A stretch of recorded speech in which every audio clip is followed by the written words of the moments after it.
নমস্কার বন্ধুরা, আজকে মুসুর ডাল আর লাউ দিয়ে একটা টেস্টি রেসিপি বানাবো।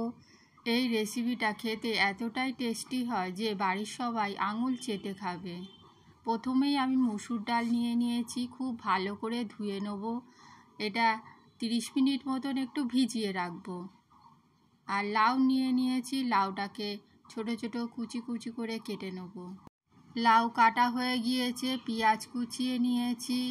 এবার রান্না শুরু করে দেবো। একটা কাঁচা লঙ্কা চিড়ে নিয়েছি।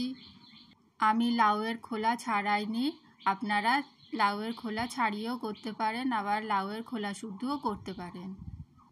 গ্যাসের মধ্যে একটা কড়া বসিয়ে দিয়েছি, গ্যাসটা জ্বেলে দিয়েছি আর সর্ষের তেল দিয়ে দিলাম। তেলটা গরম হওয়ার জন্য অপেক্ষা করব।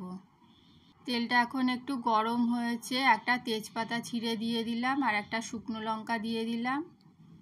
এবার গোটা জিরে ফোড়ন দিয়ে দিলাম। ফোড়নটা এখন লাল হয়ে গিয়েছে, এবার পেঁয়াজ কুচিগুলো দিয়ে দিচ্ছি। পেঁয়াজটা ভেজে নেব। পেঁয়াজটাকে লাল করে ভেজে নিতে হবে। পেঁয়াজটা এখন ভাজা হয়ে গিয়েছে, এবার লাউগুলো দিয়ে দেবো। পেঁয়াজের সাথে লাউগুলো একটু ভেজে নেব। যতটা লাউ কেটেছিলাম এবার দিয়ে দিচ্ছি। দিয়ে লাউটাকে একটু পেঁয়াজের সাথে ভেজে নেব, তাহলে খেতে খুব ভালো লাগবে। একটু সময় নিয়ে ভেজে নিতে হবে। আর একটু লবণ দিয়ে দিলাম, লবণটাকেও মিশিয়ে নিচ্ছি। লবণ দিয়ে ভেজে নিচ্ছি, তাহলে লাউটা খুব তাড়াতাড়ি নরম হয়ে যাবে। আর হলুদ গুঁড়ো দিয়ে দিলাম। এবার সব কিছু খুব ভালো করে মিশিয়ে নেব। সব কিছু খুব ভালো করে মিশিয়ে নিয়েছি। একটা চেরা কাঁচা লঙ্কা দিয়ে দিচ্ছি। দিয়ে গ্যাসের আঁচটা লো করে ঢাকা চাপা দিয়ে রেখে দিচ্ছি কিছুক্ষণ। এদিকে দেখুন বন্ধুরা, ডালটা সেদ্ধ করে নিয়েছি।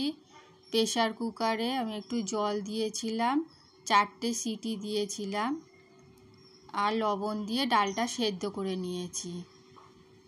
এবার ঢাকনাটা খুলে দিয়েছি, আবারও একটু নেড়ে চেড়ে দিচ্ছি। নেড়ে চেড়ে সব কিছু আবারও একটু মিশিয়ে নিলাম। সব কিছু খুব ভালো করে মিশিয়ে নিয়েছি। এবার এর মধ্যে ডালটা ঢেলে দিচ্ছি। ডালটা ঢেলে দিয়েছি, আবারও সব কিছু নেড়ে চেড়ে মিশিয়ে নিচ্ছি। ভালো করে নেড়ে চেড়ে মিশিয়ে নেওয়ার পর 1 চামচ চিনি দিয়ে দিলাম। আবারও সব কিছু মিশিয়ে নিচ্ছি। খুব ভালো করে চিনিটাকে মিশিয়ে নিয়েছি। এবার ঢাকা চাপা দিয়ে দিলাম। গ্যাসের আঁচটা লো করে দিয়ে 10 মিনিট রান্না হওয়ার জন্য রেখে দেবো। কিছুক্ষণ পর ঢাকনাটা খুলে দিয়েছি।